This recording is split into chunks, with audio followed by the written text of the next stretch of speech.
पण काय त्याला म्हणतात ना, ढेकणा संगे हिराही भंगला. बरोबर शरद पवार बसलेत. या फोडाफोडीच्या राजकारणाची या महाराष्ट्रामध्ये जर कोणी सुरुवात केली असेल तर ती शरद पवारांनी सुरुवात केली. पहिल्यांदा काँग्रेस फोडली त्यांनी.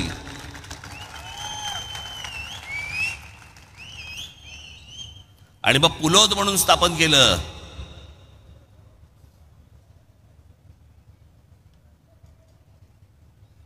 साधारणपणे 77-78 सालची 78 वगैरे सालची गोष्ट असली. पुलोद म्हणून स्थापन केलं.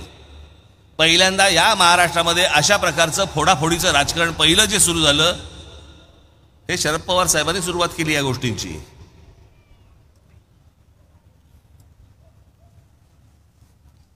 झालं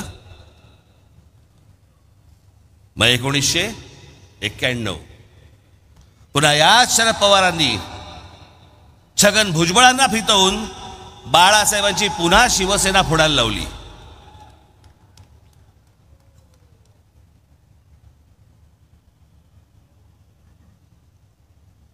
त्यावेळेला शिवसेनेचे आमदार फोडण्याचं काम याच शरद पवारांनी केलं होतं.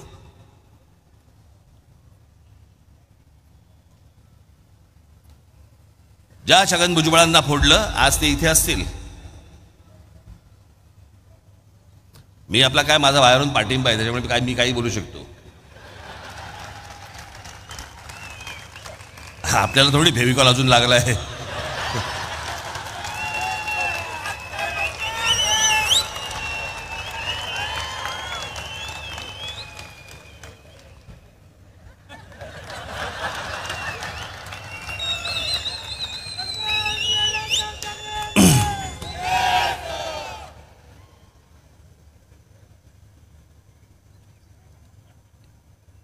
त्याच्यानंतर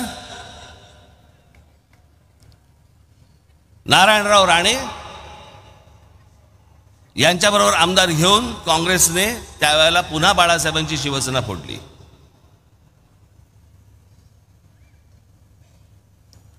मला आजचं नेतृत्व तेव्हा कुठे टाहो फोडताना दिसलं नव्हतं.